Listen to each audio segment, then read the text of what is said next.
ವಿದ್ಯಾರ್ಥಿಗಳ ನಮಸ್ಕಾರ. ಕನ್ನಡ IAS ಅಕಾಡೆಮಿಗೆ ಸ್ವಾಗತ. ಇವತ್ತು ನಾವು ಮುಂದಿನ ಕ್ವಿಜ್ ಅನ್ನ ನೋಡೋಣ.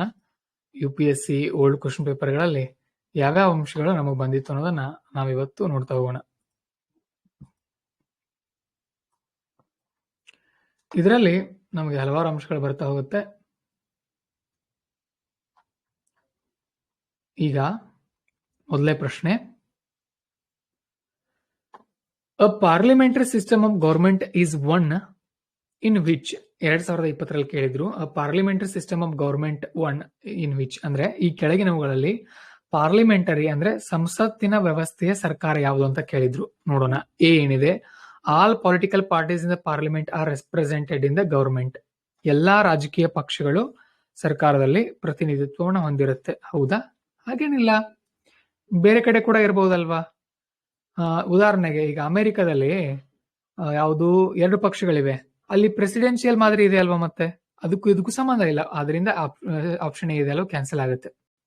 The government is responsible to the parliament and can be removed by it. Okay, ಅಂದ್ರೆ ಸರ್ಕಾರ ಪಾರ್ಲಿಮೆಂಟ್ ಗೆ ರೆಸ್ಪಾನ್ಸಿಬಲ್ ಆಗಿರುತ್ತೆ, ಉತ್ತರದಾಯಿತ್ವ ಆಗಿರುತ್ತೆ. ಅಂದ್ರೆ ಪ್ರಶ್ನೆ ಕೇಳ್ತಾರೆ, ಪಾರ್ಲಿಮೆಂಟ್ ನಲ್ಲಿ ಸರ್ಕಾರ ಏನಾದ್ರೂ ಮಾಡಿದ್ರೆ. ಇದು ಹೌದಾ? ಹೌದು. ಇದ್ರ ಬಗ್ಗೆ ನಾವು ಲಕ್ಷ್ಮೀಕಾಂತ್ ನಲ್ಲಿ ಓದಿದ್ವಿ. ಆಪ್ಷನ್ ಬಿ ಸರಿಯಾಗಿದೆ. ಮುಂದಿನದನ್ನ ನೋಡೋಣ. The government is elected by the people and can be removed by them. ಅಂದ್ರೆ ಸರ್ಕಾರ ಜನರಿಂದ ನೇಮಕ ಆಗುತ್ತೆ ಮತ್ತು ಜನರದನ್ನ ತೆಗೆದು ಹಾಕಬಹುದು ಅಂತ ಹೇಳ್ತಾ ಇದ್ದಾರೆ. ಅದಕ್ಕೂ ಮತ್ತೆ ಇದಕ್ಕೂ ಇಲ್ಲಿ ಏನು ಸಂಬಂಧ ಬರ್ತಾ ಇಲ್ಲ. ಪಾರ್ಲಿಮೆಂಟ್ಗೂ ಮತ್ತು ಅದಕ್ಕೂ ಏನು ಸಂಬಂಧ ನಮಗೆ ಬರ್ತಾ ಇಲ್ಲ. ಸೊ ಆಪ್ಷನ್ ಸಿ ಕ್ಯಾನ್ಸಲ್ ಆಗುತ್ತೆ. ಮತ್ತೆ ಇನ್ನೊಂದು, ನೀವು ಆಬ್ಜೆಕ್ಟಿವ್ ಪ್ರಶ್ನೆಗಳನ್ನ ಮಾಡುವಾಗ ಏನ್ ಮಾಡ್ಬೇಕು ಅಂತ ಅಂದ್ರೆ, ಬರೀ ಒಂದು ಆಪ್ಷನ್ ಸಿಕ್ಕ ನಂತರ ಸಡನ್ ಆಗಿ ಉತ್ತರ ಹಾಕ್ಬಿಡಬಾರ್ದು. ಉಳಿದ ಆಪ್ಷನ್ಗಳನ್ನು ಕೂಡ ಚೆಕ್ ಮಾಡಿ ಕ್ಯಾನ್ಸಲ್ ಮಾಡ್ಕೊಳ್ಬೇಕು. ಸರಿನಾ ತಪ್ಪಾ ಅಂತ ಚೆಕ್ ಮಾಡ್ಕೊಳ್ಬೇಕು. ಆಪ್ಷನ್ ಡಿ ನೋಡೋಣ. The government is chosen by the parliament but cannot be removed by it before completion of the fixed term. ಇಲ್ಲ, ಹಾಗೂ ಇಲ್ಲ, ಅದಕ್ಕೂ ಪಾರ್ಲಿಮೆಂಟ್ಗೂ ಸಂಬಂಧ ಇಲ್ಲ. ಹಾಗಾದ್ರೆ ಆಪ್ಷನ್ ಬಿ ನಮಗೆ ಸರಿ ಅನ್ಸಿತ್ತು. The government is responsible to the parliament. ಈ ಪಾಯಿಂಟ್ ಅನ್ನ ನಾವು ಓದಿದ್ವಿ, ಹಾಗಾಗಿ ಬಿ ಹಾಕಿ ಚೆಕ್ ಮಾಡೋಣ. ಎಸ್, ಬಿ ಸರಿಯಾದ ಉತ್ತರ. ಪಾರ್ಲಿಮೆಂಟರಿ ಸಿಸ್ಟಮ್ ಅಂತ ಅಂದ್ರೆ ಅಲ್ಲಿ ಸರ್ಕಾರ ಪಾರ್ಲಿಮೆಂಟ್ಗೆ ಜವಾಬ್ದಾರಿಯುತನಾಗಿರುತ್ತೆ. ಅಂದ್ರೆ ಜನ ಪ್ರಶ್ನೆ ಕೇಳ್ತಾರೆ ಸರ್ಕಾರವನ್ನ, ಜನ ಅಲ್ಲ, ಪಾರ್ಲಿಮೆಂಟ್ ನಲ್ಲಿರುವಂತಹ ಸದಸ್ಯರು. Next, Rajya Sabha has equal powers with Lok Sabha ಅನ್ನುವಂತ ಒಂದು ಪ್ರಶ್ನೆ ಇದೆ. ಇದ್ರ ಬಗ್ಗೆ ಇನ್ನೂ ನಮ್ದೇನು ಕವರ್ ಆಗಿಲ್ಲ ಟಾಪಿಕ್ಸ್. ಪಾರ್ಲಿಮೆಂಟ್ ಅನ್ನುವಂತ ಒಂದು ಚಾಪ್ಟರ್ ನೆಲ್ಲ ಕವರ್ ಮಾಡಲಿದ್ದೀವಿ. ರಾಜ್ಯಸಭಾ ಕೆಲವೊಂದರಲ್ಲಿ ಲೋಕಸಭೆಯಷ್ಟೇ ಸಮಾನವಾದ ಅಧಿಕಾರವನ್ನು ಹೊಂದಿದೆ, ಕೆಲವೊಂದರಲ್ಲಿ ಲೋಕಸಭೆಗಿಂತ ಜಾಸ್ತಿ ಅಧಿಕಾರ ಹೊಂದಿದೆ. ಉದಾಹರಣೆಗೆ ನೋಡಿ, ಈಗ IAS IPS ನಂತಹ ಪೋಸ್ಟ್ ಗಳನ್ನ ಕ್ರಿಯೇಟ್ ಮಾಡಬೇಕು ಅಂತ ಅಂದ್ರೆ ರಾಜ್ಯಸಭೆಯ ಒಪ್ಪಿಗೆ ಕೊಡ್ಬೇಕು ಮೊದಲಲ್ವಾ. ಹಾಗಾಗಿ ಅಂತದ್ರಲ್ಲಿ ರಾಜ್ಯಸಭೆ ಜಾಸ್ತಿ ಪವರ್ಫುಲ್ ಆಗಿದೆ. ಆದ್ರೆ ವಿಶ್ವಾಸ ಮತ ವಿಚಾರಕ್ಕೆ ಬಂದಾಗ ಲೋಕಸಭೆಗೆ ಜಾಸ್ತಿ ಅಧಿಕಾರ ಇದೆ. ವಿಶ್ವಾಸ ಮತವನ್ನ ರಾಜ್ಯಸಭೆಯಲ್ಲಿ ಯಾಚನೆ ಮಾಡಲ್ಲ. ವಿಶ್ವಾಸ ಮತವನ್ನ, ಬಹುಮತವನ್ನ ಲೋಕಸಭೆಯಲ್ಲಿ ಪ್ರೂವ್ ಮಾಡ್ಬೇಕಾಗತ್ತೆ. ಹಾಗಾಗಿ ಯಾವ ವಿಚಾರದಲ್ಲಿ ರಾಜ್ಯಸಭೆಗೂ ಮತ್ತು ಲೋಕಸಭೆಗೂ ಸೇಮ್ ಅಧಿಕಾರ ಇದೆ ಅಂತ ನೋಡಬೇಕಾದ್ರೆ, ಒಂದೇದು ಆ matter creating new all India service ಸಮಾನವಾದಂತ ಅಧಿಕಾರ ಇದೆಯಾ ರಾಜ್ಯಸಭೆಗೂ ಲೋಕಸಭೆಗೂ? ಇಲ್ಲ, ಇಲ್ಲಿ ರಾಜ್ಯಸಭೆಗೆ ಹೆಚ್ಚಿನ ಅಧಿಕಾರ ಇದೆ. ಹಾಗಾಗಿ ಎ ಕ್ಯಾನ್ಸಲ್ ಆಗುತ್ತೆ. ಬಿ, ಅಮೆಂಡಿಂಗ್ ದ ಕಾನ್ಸ್ಟಿಟ್ಯೂಷನ್, ಸಂವಿಧಾನ ತಿದ್ದುಪಡಿ ಮಾಡಬೇಕಾದ್ರೆ ರಾಜ್ಯಸಭೆ ಮತ್ತು ಲೋಕಸಭೆ ಇಬ್ಬರು ಕೂಡ, ಈ ಎರಡರಲ್ಲೂ ಕೂಡ ಮಸೂದೆ ಪಾಸ್ ಆಗುತ್ತಲ್ವಾ? ಹೌದು. ಆದ್ರಿಂದ ಬಿ ಕರೆಕ್ಟ್ ಆಗುತ್ತೆ. ಬಟ್ ಅದಕ್ಕಿಂತ ಮುಂಚೆ ಸಿ ಮತ್ತು ಡಿ ಗಳನ್ನ ಚೆಕ್ ಮಾಡ್ಕೋಣ. The removal of the government, ಸರ್ಕಾರವನ್ನ ರಿಮೂವ್ ಮಾಡುವಾಗ ರಾಜ್ಯಸಭೆ ಮತ್ತು ಲೋಕಸಭೆಗೂ ಅಧಿಕಾರ ಸೇಮ್ ಇದೆಯಾ? ಇಲ್ಲ. ರಾಜ್ಯಸಭೆಗೆ ಸಂಬಂಧನೇ ಬರಲ್ಲ ಅದು ಸರ್ಕಾರಕ್ಕೂ ಅದಕ್ಕೂ. ಮೇಕಿಂಗ್ ಕಟ್ ಮೋಷನ್ಸ್, ಎರಡರಲ್ಲೂ ಕೂಡ ಕಟ್ ಮೋಷನ್ ಗಳನ್ನ ಮಾಡಬಹುದು, ಅದರಲ್ಲಿ ಏನಿಲ್ಲ. ಹಾಗಾಗಿ ಬಿ ಚೆಕ್ ಮಾಡೋಣ. ಎಸ್, ಬಿ ಸರಿಯಾದ ಉತ್ತರ. ಕಾನ್ಸ್ಟಿಟ್ಯೂಷನ್ ಅನ್ನ ತಿದ್ದುಪಡಿ ಮಾಡಬೇಕು, ಸಂವಿಧಾನವನ್ನ ತಿದ್ದುಪಡಿ ಮಾಡಬೇಕು ಅಂತ ಅಂದ್ರೆ ರಾಜ್ಯಸಭೆಗೂ ಮತ್ತು ಲೋಕಸಭೆಗೂ ಸಮಾನವಾದಂತ ಅಧಿಕಾರ ಇದೆ. ನೆಕ್ಸ್ಟ್, 2020 ಕೇಳಿದ್ದಾರೆ, constitutional government by definition is ಅಂದ್ರೆ ಸಂವಿಧಾನಾತ್ಮಕವಾದ ಸರ್ಕಾರ ಅಂದ್ರೆ ಏನು ಅಂತ ಕೇಳ್ತಾ ಇದ್ದಾರೆ. ನೋಡೋಣ ಆಪ್ಷನ್ಗಳನ್ನ. ಗವರ್ಮೆಂಟ್ ಬೈ ಲೆಜಿಸ್ಲೇಚರ್ ಅಂದ್ರೆ ಶಾಸನಗಳಿಂದ ರೂಪಿತವಾದಂತಹ ಸರ್ಕಾರ. ಹೌದಾ? ಇಲ್ಲ, ಹಾಗೇನಿಲ್ಲ. ಶಾಸನ ಇಲ್ಲದೆ ಇರಬಹುದಲ್ವಾ. ಉದಾಹರಣೆಗೆ ಯಾವುದೋ ಸರ್ವಾಧಿಕಾರತ್ವ ದೇಶ ಇದೆ ಅನ್ಕೋಣ, ಅಲ್ಲಿ ಸಂವಿಧಾನ ಇದೆ ಅನ್ಕೊಳ್ಳೋಣ, ಅಲ್ಲಿ ಸರ್ಕಾರಗಳಿಲ್ಲ, ಶಾಸನ ಸಭೆಗಳು ಇಲ್ಲದೆ ಇರಬಹುದಲ್ವಾ. ಅದರಿಂದ ಆಪ್ಷನ್ ಎ ಬರಲ್ಲ. ನೆಕ್ಸ್ಟ್, ಎರಡನೇದು ಬಿ, ಪಾಪ್ಯುಲರ್ ಗವರ್ಮೆಂಟ್ ಅಂದ್ರೆ ಜನಪ್ರಿಯ ಸರ್ಕಾರ. ಹೌದಾ? ಸಂವಿಧಾನಕ್ಕೂ ಮತ್ತು ಜನಪ್ರಿಯತೆಗೂ ಸಂಬಂಧ ಏನು? ಬರಲ್ಲ. Option C, multi party government ಅಂದ್ರೆ ಬಹುಪಕ್ಷಗಳ ಸರ್ಕಾರ ಅಂದ್ರೆ ಸಮ್ಮಿಶ್ರ ಸರ್ಕಾರ ಅಂತ ಹೇಳ್ತಾ ಇದ್ದಾರೆ. ಸಂವಿಧಾನಕ್ಕೂ ಮತ್ತೆ ಸಂವಿಧಾನಾತ್ಮಕ ಸರ್ಕಾರಕ್ಕೂ ಮತ್ತೆ ಮಲ್ಟಿ ಪಾರ್ಟಿ ಗವರ್ಮೆಂಟ್ಗೂ ಸಂಬಂಧ ಏನು? ಏನ್ ಬರಲ್ಲ. ಕೊನೆಯದಾಗಿ ಲಿಮಿಟೆಡ್ ಗವರ್ಮೆಂಟ್. ಹೌದಾ? ಲಿಮಿಟೆಡ್ ಗವರ್ಮೆಂಟ್ ಬರುತ್ತಾ?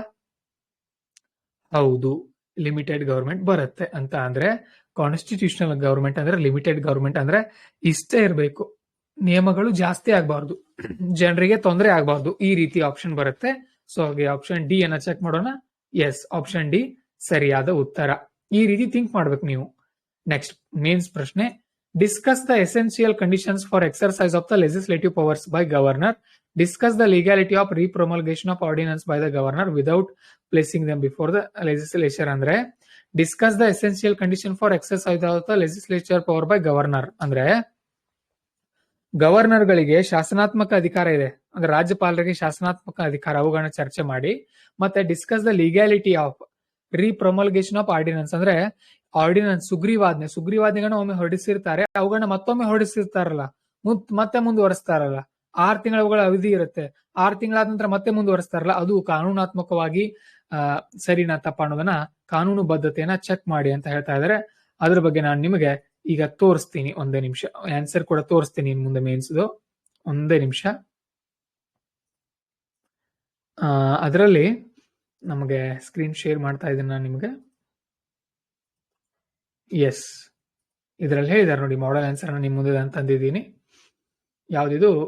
IAS ಯೂನಿವರ್ಸ್ ಅನ್ನುವಂತ ಒಂದು ಸಂಸ್ಥೆ ವತಿಯಿಂದ. ಇಂಟ್ರೊಡಕ್ಷನ್ ಅಲ್ಲಿ ಏನ್ ಬರಿಬಹುದು ನಾವು? According to Article 154, the executive power of state shall be vested with the governor, shall exercised by him directly through officers subordinate to him ordinance. ಅಂದ್ರೆ ಎಕ್ಸಿಕ್ಯೂಟಿವ್ ಪವರ್ ಗವರ್ನರ್ ಅವರಿಗೆ ಇರುತ್ತೆ. Primary function of the governor is to preserve, protect and defend the constitution law incorporate in the article 159. ಇದು ನಿಮ್ಗೆ ನೆನಪು ಉಳಿಲಿಲ್ಲ ಅಂತಂದ್ರೂ ಕೂಡ ನಡೆಯುತ್ತೆ.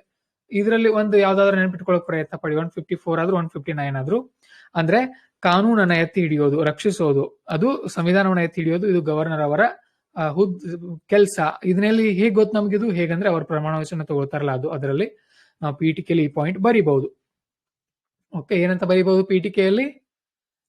ಅಂದ್ರೆ ರಾಜ್ಯದ ಕಾರ್ಯಾಂಗದ ಅಧಿಕಾರ ರಾಜ್ಯಪಾಲರ ಬಳಿ ಇರುತ್ತೆ, ಜೊತೆಗೆ ಸಂವಿಧಾನ ರಕ್ಷಣೆ ಮತ್ತು ಅದರ ಪರವಾಗಿ ಅದನ್ನ ಎತ್ತಿ ಹಿಡಿಯುವಂತ ಕೆಲಸವನ್ನ ರಾಜ್ಯಪಾಲರು ಮಾಡ್ತಾ ಇರ್ತಾರೆ. ಇದು ಪೀಠಿಕೆಯಲ್ಲಿ. Next, essential condition for exercise of legislative power by governor ಅಂತ ಅಂದ್ರೆ ರಾಜ್ಯಪಾಲರು ಶಾಸನಾತ್ಮಕ ಅಧಿಕಾರಗಳನ್ನ ಮಾಡ್ತಾರಲ್ಲ, ಆವಾಗ ಏನೇನಿದೆ ಅಂತ ಅವ್ರು ನೋಡೋಣ ಅಧಿಕಾರಗಳು.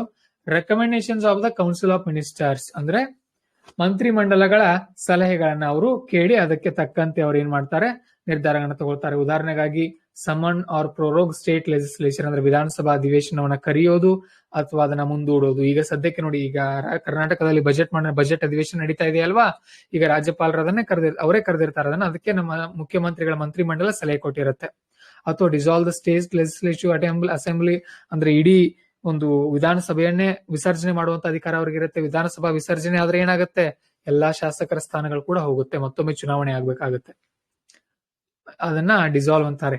ಕನ್ಸಲ್ಟೇಷನ್ ವಿತ್ ಎಲೆಕ್ಷನ್ ಕಮಿಷನ್, ಚುನಾವಣಾ ಆಯೋಗದೊಂದಿಗೆ ಚರ್ಚೆ ಮಾಡ್ತಾರೆ. ಯಾವಾಗ ಯಾರಿಗಾದ್ರೂ question of disqualification of member state legislative carried out consultation with election commission ಅಂದ್ರೆ ಯಾವ್ದಾದ್ರು ಒಬ್ಬ ವಿಧಾನಸಭಾ ಸದಸ್ಯನ ಅನರ್ಹತೆ ಬಗ್ಗೆ ಚರ್ಚೆ ಬಂದ್ರೆ ಆಗ ಎಲೆಕ್ಷನ್ ಚುನಾವಣಾ ಆಯೋಗದೊಂದಿಗೆ ವಿಚಾರಣೆ ಮಾಡ್ತಾರೆ, ಸಲಹೆ ಪಡಿತಾರೆ. ಕಂಡೀಷನ್ಸ್ ಆನ್ ಆರ್ಡಿನೆನ್ಸ್ ಮೇಕಿಂಗ್ ಅಂದ್ರೆ ಪ್ರೊಮಲ್ಗೇಷನ್, ಇವರು ಸುಗ್ರೀವಾಜ್ಞೆನ ಹೊರಡಿಸ್ತಾರೆ. ಯಾವಾಗ ವಿಧಾನಸಭೆ ಅಧಿವೇಶನ ಇರಲ್ವೋ ಅಂತಹ ಸಂದರ್ಭದಲ್ಲಿ ಇವರು ಏನ್ ಮಾಡ್ತಾರೆ, ಸುಗ್ರೀವಾಜ್ಞೆಗಳನ್ನ ಹೊರಡಿಸ್ತಾರೆ. He can promulgate ordinance only when the satisfied circumstances necessary him take immediate action ಅಂದ್ರೆ ಅತ್ಯಂತ ಅಗತ್ಯವಿದ್ದಂತ ಸುಗ್ರೀವಾಜ್ಞೆಗಳನ್ನ ಸಂದರ್ಭದಲ್ಲಿ ಮಾತ್ರ ಸುಗ್ರೀವಾಜ್ಞೆಗಳನ್ನ ಹೊರಡಿಸುವಂತ ಅಧಿಕಾರ ಇವರಿಗೆ ಇದೆ. ಮತ್ತೆ ordinance making power is not discretionary power ಅಂದ್ರೆ ಇವ್ರಿಗೆ ತಮಗ್ ಬಂದಾಗ ಸುಗ್ರೀವಾಜ್ಞೆ ಹೊರಡಿಸಲ್ಲ, ಮುಖ್ಯಮಂತ್ರಿಗಳ ಸಲಹೆ ಮೇರೆಗೆ ಇವರು ಸುಗ್ರೀವಾಜ್ಞೆಗಳನ್ನ ಹೊರಡಿಸ್ತಾರೆ. Reserving bill for the consideration of the president, ಕೆಲವೊಂದು ಮಸೂದೆಗಳನ್ನ ರಾಜ್ಯ ಸರ್ಕಾರದವರು ಇವ್ರಿಗೆ ಕಳಿಸಿದ್ರೆ ಅವು ಅಕಸ್ಮಾತ್ DPSP ಮತ್ತು ಸಂವಿಧಾನ ಬಾಹಿರವಾಗಿದ್ರೆ ಅಂತಹ ಕಾನೂನುಗಳನ್ನ ಇವ್ರು ಏನ್ ಮಾಡ್ತಾರೆ, ಪ್ರೆಸಿಡೆಂಟ್ ಅವರಿಗೆ ರೆಫರ್ ಮಾಡ್ತಾರೆ. ಈ ರೀತಿ 4 ಅಧಿಕಾರಗಳಿಗೆ ಇವರಿಗಿದೆ. 4 ಅಧಿಕಾರಗಳು. 4 ಅಧಿಕಾರಗಳಂತಂದ್ರೆ ನಿಮ್ಗೆ ಎಷ್ಟು ಮಾರ್ಕ್ಸ್ ಸಿಗಬಹುದು? ಇಲ್ಲಿ ಸುಮಾರು ಒಂದು 2 ರಿಂದ 3 ಮಾರ್ಕ್ಸ್ ಸಿಗುತ್ತೆ. ಇಷ್ಟು ಬರೆದ್ರೆ ಡಯಾಗ್ರಾಮ್ ರೀತಿ ಮಾಡಿ ಬರಿಬೇಕು. ನಾನು ಅದನ್ನ ನಿಮಗೆ ಆನ್ಸರ್ ರೈಟಿಂಗ್ ಪ್ರಾಕ್ಟೀಸ್ ಮಾಡಿಸ್ತೀವಲ್ಲ ಮುಂದಿನ ವರ್ಷ, ಆಗ ಹೇಳ್ಕೊಡ್ತೀವಿ. ಹಾಗೇನೆ ಇಲ್ಲಿ ಪ್ರಕರಣ ಬರುತ್ತೆ, ಯಾವ್ಯಾವ ರೀತಿ ಪ್ರೊಮಲ್ಗೇಷನ್ ಅಂತ ಹೇಳಿ 1-2 ಸಾರಿ ಹೇಳ್ಬೋದು. ಉದಾಹರಣೆಗೆ ಬಿಹಾರದಲ್ಲಿ ಸುಮಾರು 256 ಸಾರಿ ಆರ್ಡಿನೆನ್ಸ್ ಅನ್ನ ಮಾಡಿದ್ದಾರೆ. ಮತ್ತು ಕೇರಳದಲ್ಲಿ 2020ರಲ್ಲಿ 81 ಬಾರಿ ಸುಗ್ರೀವಾಜ್ಞೆ, ಕರ್ನಾಟಕದಲ್ಲಿ 24 ಸುಗ್ರೀವಾಜ್ಞೆ, ಮಹಾರಾಷ್ಟ್ರದಲ್ಲಿ 21 ಸುಗ್ರೀವಾಜ್ಞೆಗಳನ್ನ ಬಳಸಿದ್ರು ಅಂತ ಫ್ಯಾಕ್ಟ್ ಅಂತ ಹೇಳಿ ಒಂದು ಬಾಕ್ಸ್ ನಲ್ಲಿ ಬರೆದು ಬಿಡಬಹುದು. Next, legality of promulgation of ordinance. ಅಂದ್ರೆ ಈ ಪ್ರಶ್ನೆಯಲ್ಲಿ ನಮಗೆ 2 ಭಾಗಗಳಿದ್ವು. ಒಂದು ಅಂದ್ರೆ ಏನಿತ್ತು, ರಾಜ್ಯಪಾಲರ ಲೆಜಿಸ್ಲೇಟಿವ್ ಶಾಸನಾತ್ಮಕ ಅಧಿಕಾರಗಳೇನು, 1ನೇ ಪಾಯಿಂಟ್. ನಾವೀಗ ಬರ್ದ್ವಿ ಅದಕ್ಕೆ ಆನ್ಸರ್ ಅಲ್ವಾ, ಅದಕ್ಕೆ ನಾವೀಗ ಆನ್ಸರ್ ಬರ್ದ್ವಿ. ಈ ಪಾಯಿಂಟ್ ಗಳಿಗೆ ನಮಗೊಂದು 3 ರಿಂದ 4 ಮಾರ್ಕ್ಸ್ ಸಿಗಬಹುದು, 2 ರಿಂದ 3 ಅಲ್ಲ, ಯಾಕಂದ್ರೆ 15 ಮಾರ್ಕ್ಸ್ ಇದೆ ಪ್ರಶ್ನೆ ಅಲ್ವಾ, 15 ಮಾರ್ಕ್ಸ್ ಇದೆ ಇದು. ಪೀಠಿಕೆಗೆ ಒಂದು ಅರ್ಧ ಮಾರ್ಕ್ಸ್ ಸಿಕ್ಕಿರುತ್ತೆ ನಿಮ್ಗೆ ಚೆನ್ನಾಗಿ ಬರ್ದಿದ್ರೆ. ಈಗ ನಮಗೆ 3 ರಿಂದ 4 ಮಾರ್ಕ್ಸ್ ಸಿಕ್ತು. ಮತ್ತೆ ಆರ್ಡಿನೆನ್ಸ್ ಬಗ್ಗೆ ಏನೇನು ಒಂದು ಫ್ಯಾಕ್ಟ್ ಹಾಕಿದ್ರೆ ಒಂದು ಅರ್ಧ ಮಾರ್ಕ್ಸ್ ಸಿಗುತ್ತೆ. ಸೊ ನಿಮಗೆ ಎಷ್ಟು ಅರ್ಧ ಮತ್ತೆ ಇಲ್ಲೊಂದು 5 ಅಂತ 5 ಮಾರ್ಕ್ಸ್ ಬಂದಿದೆ ಅಂತ ಕನ್ಸಿಡರ್ ಮಾಡ್ಕೋಣ ಇಲ್ಲಿ ಮೇಲಿನವರೆಗೂ. ಈಗ ಲೀಗ್ಯಾಲಿಟಿ ಎರಡನೇ ಪಾರ್ಟ್ ಚೆಕ್ ಮಾಡಿದಾಗ, DC ವಾದ್ವಾ ಪ್ರಕರಣದಲ್ಲಿ in this case court rule that successive repromulgation ordinance with the same text without any attempt to get bills passed by assembly would amount to violation of constitution and ordinance so repromulgated liable to struck down. ಅಂದ್ರೆ ಏನ್ ಹೇಳಿತ್ತು ಅಂದ್ರೆ, ಈಗಾಗಲೇ ಸುಗ್ರೀವಾಜ್ಞೆ ಹೊರಡಿಸಿರ್ತಾರೆ, ಮತ್ತೆ ಮರು ಸುಗ್ರೀವಾಜ್ಞೆಯನ್ನು ಹೊರಡಿಸೋದು ತಪ್ಪಾಗುತ್ತೆ. ಅದ್ರ ಬದಲು ವಿಧಾನಸಭೆಗಳಲ್ಲಿ ಬಿಲ್ಗಳನ್ನ ಪಾಸ್ ಮಾಡ್ಕೊಳ್ಬೇಕಾಗುತ್ತೆ. ಬಿಲ್ಗಳನ್ನ ಪಾಸ್ ಮಾಡದೆ ಪದೇ ಸುಗ್ರೀವಾಜ್ಞೆಗಳನ್ನ ಹೊರಡಿಸ್ತಾ ಹೋದ್ರೆ ಆ ಒಂದು ಸುಗ್ರೀವಾಜ್ಞೆಯನ್ನ ಏನ್ ಮಾಡಬಹುದು, ಸ್ಟ್ರಕ್ ಡೌನ್ ಮಾಡಬಹುದು, ಅವುಗಳನ್ನ ರದ್ದು ಮಾಡಬಹುದು ಅಂತ ಸುಪ್ರೀಂ ಕೋರ್ಟ್ ಹೇಳಿತ್ತು. ಒಂದು ಪಾಯಿಂಟ್ ಅಲ್ಲಿಂದ. ಕೃಷ್ಣ ಕುಮಾರ್ ಸಿಂಗ್ ನಲ್ಲಿ ಏನ್ ಹೇಳಿತ್ತು ಅಂತ ಅಂದ್ರೆ, government of state cannot run parallel government through route of ordinance. ಅಂದ್ರೆ ಈ ಒಂದು ಸುಗ್ರೀವಾಜ್ಞೆಗಳ ಮೂಲಕ ಪರ್ಯಾಯ ಸರ್ಕಾರವನ್ನು ನಡೆಸಲು ಸರ್ಕಾರ ಪ್ರಯತ್ನ ಮಾಡಬಾರದು ಅಂತ ಒಂದು ಪಾಯಿಂಟ್ ಅನ್ನು ಹೇಳಿತ್ತು ಅಂತ ಹೇಳಿದ್ರೆ ನಿಮ್ಗೆ ಇಲ್ಲೂ ಕೂಡ 1 ಮಾರ್ಕ್ ಸಿಗುತ್ತೆ 2 ಪ್ರಕರಣಗಳಿಂದ. ಸೊ 5 ಆಗಿತ್ತು ಪ್ಲಸ್ 1 6 ಅಂಕ.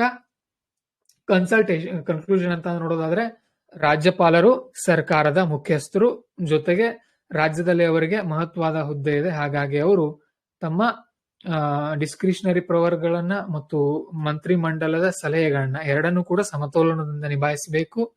ಮತ್ತೆ ಸಾಧ್ಯವಾದಷ್ಟು ಸರ್ಕಾರಗಳು ಕೂಡ ಏನ್ ಮಾಡಬೇಕು, ಬಿಲ್ಗಳನ್ನ ಮಸೂದೆಯಲ್ಲಿ ವಿಧಾನಸಭೆಯಲ್ಲಿ ಪಾಸ್ ಮಾಡಲು ಪ್ರಯತ್ನಿಸಬೇಕಂತ ಬರೆದ್ರೆ ನಿಮ್ಗೆ 1 ಮಾರ್ಕ್ಸ್, ಇನ್ನೂ ಚೆನ್ನಾಗಿ ಬರೆದ್ರೆ 1 ಮಾರ್ಕ್ಸ್ ಸಿಗುತ್ತೆ. 5.5 ಆಗಿತ್ತು ಪ್ಲಸ್ 1 ಮಾರ್ಕ್ಸ್, 6 ಮಾರ್ಕ್ಸ್ ಆಯ್ತು. ಮತ್ತೆ ನಿಮ್ಮ ಆನ್ಸರ್ ಸ್ಟ್ರಕ್ಚರ್ ಚೆನ್ನಾಗಿದ್ರೆ, ಚೆನ್ನಾಗಿ ನೀವು ಡಯಾಗ್ರಾಮ್ ರೀತಿಯಲ್ಲಿ ಹಾಕಿ ಬರೆದಿದ್ರೆ 7 ಮಾರ್ಕ್ಸ್ ವರೆಗೂ ಸಿಗುತ್ತೆ. 15 ಅಂಕಗಳಿಗೆ 7 ಮಾರ್ಕ್ಸ್ ಸಿಗೋದು ಗುಡ್, ಪರವಾಗಿಲ್ಲ.